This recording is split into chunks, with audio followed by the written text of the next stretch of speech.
नमस्कार, मैं हूं गायत्री गुप्ता और आप देख रहे हैं SPN9 न्यूज। और एक बार फिर से मैं आपके सामने अपना खास प्रोग्राम मुद्दे की बात दर्शकों के साथ लेकर हाजिर हूं। और आज अपने इस खास प्रोग्राम में मैं एक ऐसी महिला के बारे में बात करने जा रही हूं जो ऐसे राज्य से ताल्लुक रखती हैं जहां पर शायद महिलाओं को उतना आगे बढ़ने नहीं दिया जाता है।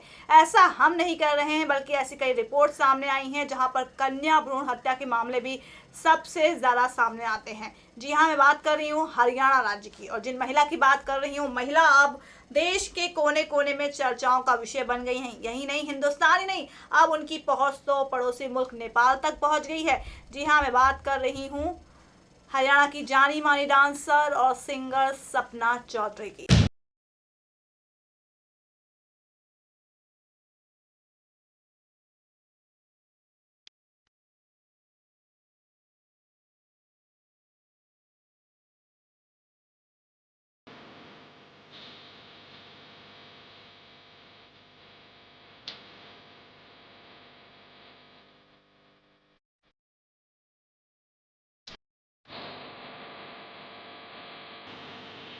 सपना चौधरी का गाना तो यूँ तो काफी फेमस रहता है और उन पर कई विवादित जो है उनके उनके साथ कई विवाद भी जुड़ चुके हैं। लेकिन फिर भी बीते साल जब वो बिग बॉस में शामिल हुई थी, उसके बाद से तो उनके सितारे इस कदर बुलंदियों पर चढ़े कि अब वो लगातार सफलता के नए नए मुकाम और नए नए आयाम जो है बनाती जा रही हैं।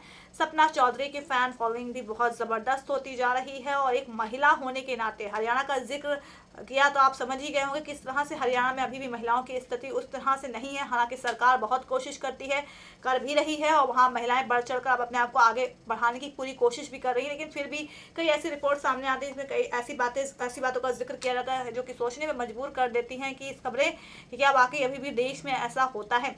हरियाणा का ही क्या जिक्र करूं कई और राज्यों का, तो वहाँ पे भी बदस्तूर ऐसी स्थिति है। हालांकि महिलाओं की स्थिति पहले की तुलना में और बहुत ज़्यादा अच्छी होती जा रही है, इस बात को भी मुझे कहना होगा। और इस बात से भी हम कहीं ना कहीं खुद को एक प्राउड फील कर सकते हैं कि नहीं, अब महिलाएं भी पुरुषों के साथ कंधे से कंधा मिलाकर चलती हैं। सपना चौधरी का जिक्र इसलिए कर रही हूँ क्योंकि उन्होंने काफ़ी स्ट्रगल किया है। वैसे हर बड़ी हस्ती कहीं ना कहीं स्ट्रगल ही करती है। और जिस तरह से वो इतने भारी तादाद में, आपने उनके यूट्यूब पे वीडियो भी देखे होंगे किस तरह से वो वहाँ पर सूट सलवार में ही खुद को कितना बेहतरीन तरीके से प्रेजेंट करती हैं और इस तरह से ठुमके लगाती हैं कि हर कोई उनके डांस को देखने के लिए बेकरार हो जाता है, कायल हो जाता है। बिग बॉस के बाद सपना चौधरी के जलवे और भी ज़्यादा बढ़ गए। हरियाणा और पश्चिमी उत्तर प्रदेश में स्टेज शो करने वाली सपना अब बहुत बड़े बड़े राज्यों में भी स्टेज शो कर रही हैं। राजधानी दिल्ली में उनका स्टेज शो हुआ था, चंडीगढ़ पहुंची थी, उनका बिल्लोरी सॉन्ग आपने सुना होगा। इसके अलावा नेपाल में वो हाल ही में पहुंची थी, वहां पर उन्होंने दर्शकों फैंस को जानकारी दी थी कि वो नेपाल में है। तो ऐसे में उनकी ग्लैम, उनकी लुक में भी काफ़ी बदलाव आया है। लेकिन मैंने अभी उनके स्टेज शो का जिक्र किया तो एक इन्होंने स्टेज शो किया था जिसको लेकर काफ़ी बवाल हो गया था, यहाँ तक कि उनकी सुरक्षा भी खतरे में पड़ गई थी। बात कर रही हूँ मैं यूपी के जिले बरेली की, जो बीती 6 जून यानी कि इसी साल जून महीने में वो गई थी वहाँ पर परफॉर्म करने। लेकिन वहाँ पर भीड़ ने उनके साथ कुछ ऐसा व्यवहार कर दिया कि उन्हें गुस्सा आ गया और फिर वो बीच में ही छोड़कर चली आई थी। हालांकि बकायदा हमारे पास भी वीडियो है जिसमें वो देखा जा सकता है कि पुलिस प्रशासन किस तरह से उनके वीडियोस को कैप्चर कर रहा है वनस्पत सुरक्षा पर ध्यान देने के। ऐसे में सोचिए किस तरह से हमारी जो पुलिस महकमा है वही इस तरह से काम कर रहा है। उसी को लेकर जो हमने पैकेज किया था उसी पे बहुत ढेर सारे कमेंट आए हैं और बहुत से व्यूअर्स ने बोला है कि पुलिस महकमा ही योगी सरकार में अगर इस तरह से काम कर रहा है तो फिर सोचिए कि योगी सरकार की कार्यशैली कैसी होगी। यानी कहीं ना कहीं पुलिस महकमे को लेकर अब योगी सरकार भी घिरे थे सपना चौधरी के स्टेज शो को लेकर।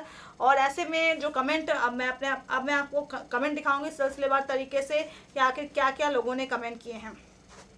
सबसे पहले मैं बात करूंगी प्रीति सिंह नाम की यूज़र की। हालांकि मैं इनके कमेंट को आप स्क्रीन पर इनका कमेंट देख पा रहे हैं। इन्होंने कुछ ज़्यादा ही इन्होंने कहा है प्रशासन और हमारे सीने पर नाचने वाले राजनीति के लोगों से और क्या उम्मीद करें। और इन्होंने बहुत ही अभद्र भाषा का इस्तेमाल किया है। फिलहाल मैं नहीं बोलना चाहूँगी ये, और जो भी है, लेकिन उन्होंने जिस तरह से कमेंट किया है वो शायद शोभा नहीं देती है। और SPN9 न्यूज़ इस कमेंट को बिल्कुल भी कमेंट की क्रिटिसाइज करता है कि आपने इस तरह का कमेंट किया। प्रीति जी, आपने हमारे पैकेज को देखा, बहुत बहुत शुक्रिया, लेकिन आप गुस्सा है आपका, लेकिन आपने जिस तरह से कमेंट किया है वो शायद उसको स्वीकार नहीं किया जा सकता है। नेक्स्ट कमेंट है राजन चौहान का। इन्होंने कहा है यहाँ ये पुलिस वाले खुद इसका वीडियो बना रहे हैं, परमिशन क्या खाक मना करेंगे देने की। तो इन्होंने पुलिस वालों को भी घेरे में लिया है राजन चौहान ने कि किस तरह से वीडियो बना रहे हैं, तो फिर क्या सुरक्षा व्यवस्था रह गई, फिर क्या रह गया कुछ करने के लिए। नेक्स्ट कमेंट है कृष्ण कुमार का। भाई इन्होंने तो हद ही कर दी है। इन्होंने सपना चौधरी के खिलाफ कितना अभद्र शब्द का प्रयोग किया है और उनको बोला है कि ये तो नाचती ही रहती हैं, इनका काम ही है नाचना। तो सोचिए किस तरह से। इसका मतलब ये नहीं है कृष्ण कुमार जी, आप, मुझे लगता है कि आपने भले ही इस तरह का कमेंट कर दिया, लेकिन हर इंसान का अपना एक प्रोफेशन होता है, उस प्रोफेशन को उसकी श्रद्धा होती है। किसी को नाचने का शौक होता है, किसी को गाने का शौक होता है, किसी को पढ़ने का शौक होता है, किसी को घूमने का शौक होता है। सबके शौक अपने अपने अलग अलग होते हैं। हमें किसी के शौक पर कमेंट करने का कोई हक नहीं है। अगला कमेंट है भवानी सिंह का। उन्होंने कहा मैं तो कहता हूँ कि सपना को नाचने की परमिशन नहीं देनी चाहिए थी। माहौल जो है वो धार्मिक नहीं रहता है। इन्होंने कहा है माहौल ख़राब हो जाता है। भाई भवानी सिंह जी, आप ये बताइए, स्टेज शो तो कई राज्यों में होते हैं, फिर आपने कई शहरों में होते हैं, तो वहाँ पर तो आपने वहाँ पर भी आप देखते हैं किस तरह से एक्ट्रेसेस जो है परफॉर्म करती हैं। फिर आपने सपना चौधरी के खिलाफ इस तरह का बयान क्यों दिया कि उन्हें परमिशन नहीं देनी चाहिए थी, क्योंकि इससे धार्मिक माहौल ख़राब होता है। इसमें धार्मिक माहौल आपको कहाँ से ढूंढने को मिल गया, ये मुझे समझ में नहीं आया। क्योंकि वो एक महिला है और वो अपनी खुद रोजी रोटी चला रही, उनकी पॉपुलैरिटी है। अगर वो नाच रही है तो उसमें उनका क्या कसूर है, उनका वो शौक है। आप उनको एक पॉजिटिव वे पे भी तो उस चीज़ों को ले सकते हैं। लेकिन खैर, हमारे यहाँ तथाकथित कुछ ऐसे लोग हैं जो महिलाओं को लेकर इस तरह की गंदी सोच के शिकार है। नेक्स्ट कमेंट हमने लिया है गुजू चैनल का। इन्होंने कहा पुलिस वाले जो नीरव मोदी जो पैसा लेकर चला गया उसे नहीं पकड़ेंगे, हेलमेट बिनने वाले को नहीं पकड़ेंगे, तो ये हमारा इंडिया है। खैर, उन्होंने तो कुछ और ही कमेंट कर दिया है, नीरव मोदी का जिक्र कर दिया है, जो कि पंजाब नेशनल बैंक को करोड़ों रुपए की शपथ लगा के यहाँ से 9-11 हो गया। अभी तक उसका कहीं भी अता पता नहीं चल पाया है। हालांकि कहा जा रहा है कि न्यूयॉर्क में है, कहीं कहा जा रहा है सिंगापुर में है, दुबई में है, लेकिन फिलहाल मीडिया में किस्सा उछला, मीडिया में काफ़ी चीज़ें कवरेज में आई, लेकिन फिर धीरे धीरे वो चीज़ें कहीं ना कहीं गायब हो गई। नेक्स्ट कमेंट है चौधरी तनवीर का। इन्होंने कहा है, इन्होंने बहुत अच्छी बात कही है और वाकई मैं इनके कमेंट की तारीफ़ करूंगी कि उन्होंने कहा है चौधरी तनवीर ने कि किसी भी लड़की पर ऐसे कमेंट नहीं करने चाहिए। सपना ने कुछ भी किया है पर अपने पापा के बाद अपना घर और फैमिली को संभाल लिया, और जब किसी के बारे में बोलना हो तो पहले सोच समझ कर बोलना चाहिए।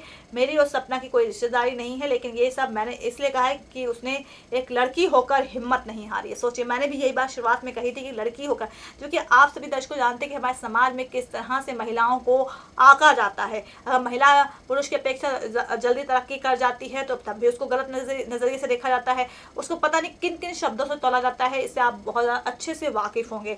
तो मैं चौधरी तनवीर के कमेंट की तारीफ करना चाहूँगी। नेक्स्ट कमेंट हमने लिया है पवन बेनीवाल का। इन्होंने कहा है जहाँ पुलिस खुद वीडियो बनाने में लगी हो वहाँ सुरक्षा की उम्मीद कैसे की जा सकती है।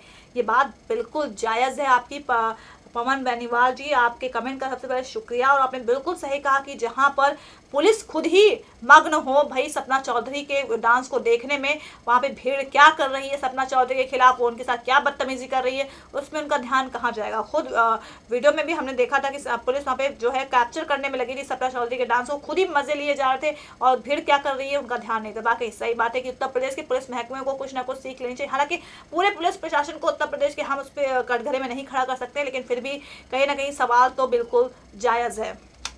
नेक्स्ट कमेंट हमने लिया है शालिनी चौधरी का। इन्होंने कहा है अरे जब सपना चौधरी नाचेंगी तो हंगामा तो होगा ही, और छुपा के भागी के हंगामे की तो बिग बॉस में तो खूब हंगामे किए थे, ये कहना है शालिनी चौधरी का। मतलब इन्होंने कहने का मतलब है कि अगर उनके साथ ऐसा कुछ हो रहा था तो वहाँ पे सामना करती, वो भागी क्यों। बिग बॉस पे तो उन्होंने काफ़ी बवंडर क्रिएट किया था, तब नहीं सोचा था, ये कहना है शालिनी चौधरी का। नेक्स्ट कमेंट हमने लिया है अश्मिता पांडे का। इन्होंने कहा क्या डांस थी, तो इन्होंने कहा है बहुत बेहतरीन नाची हैं आप सपना चौधरी। और नेक्स्ट कमेंट हमने लिया है नेम सिंह कश्यप का, जिन्होंने कहा है इस बरेली का रौला नहीं पता, ये तो पावर वालों का है। और इनका क्या कहने का मतलब है ये नहीं पता मुझे, क्योंकि इनकी जो भाषा है वो मुझे समझ में नहीं आई है, लेकिन फिलहाल इन्होंने ये कहा है कि इस बरेली का रौला नहीं पता तो ये तो पावर वालों का है। तो मतलब ये इनका कहने का मतलब कि बरेली में जो है सब पावर चलती है और पावर के अंदर ही, पावर के अंतर्गत ही, पावर के तहत ही सब कुछ होता है। और ऐसे में जिस तरह से इन्होंने बोला है कि यहाँ पे रौला नहीं चलता है, यहाँ पे पावर चलता है, यानी कि पावर की ही यहाँ पर सारी बातें होती हैं। तो दर्शकों, हमने आपको बताया कि आखिर सपना चौधरी के खिलाफ किस तरह से लोगों ने कमेंट किए। हालांकि कुछ लोगों के सपोर्ट में भी सामने आए हैं, लेकिन कुल मिलाकर अधिकतर लोगों ने पुलिस वालों को क्रिटिसाइज किया है, लेकिन ज़्यादातर लोगों ने सपना चौधरी के खिलाफ अपशब्द कहे हैं। लेकिन एक बात है दर्शकों कि आखिर सपना चौधरी के खिलाफ इस तरह के अपशब्द क्यों यूज़ किए जा रहे हैं? क्या उन्हें, हालांकि वो पॉपुलैरिटी, वो एक हस्ती हैं देश की और वो जाना माना चेहरा हैं, तो ऐसे में इसका मतलब ये नहीं है कि हम उनके खिलाफ कुछ भी अपशब्द बोल जाएंगे। ये भी ज़रा सा गलत है।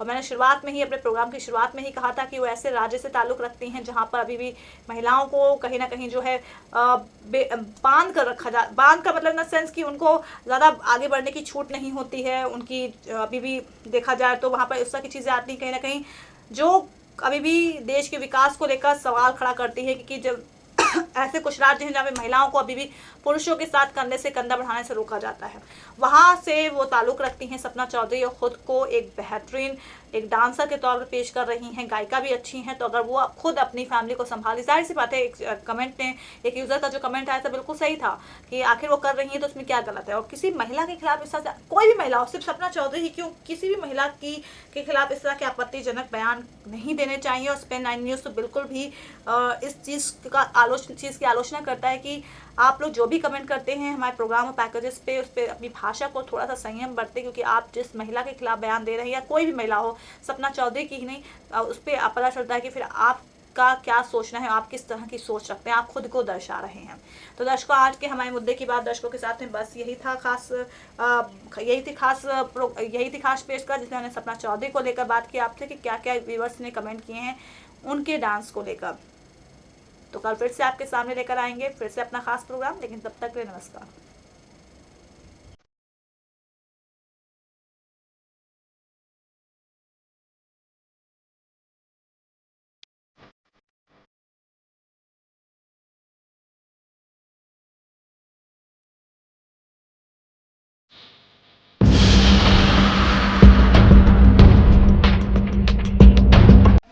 Start your career with us. अगर आप भी बनना चाहते हैं एंकर और रिपोर्टर, वीडियो एडिटर, कैमरामैन या फिर स्क्रिप्ट राइटर, तो हमें संपर्क करें।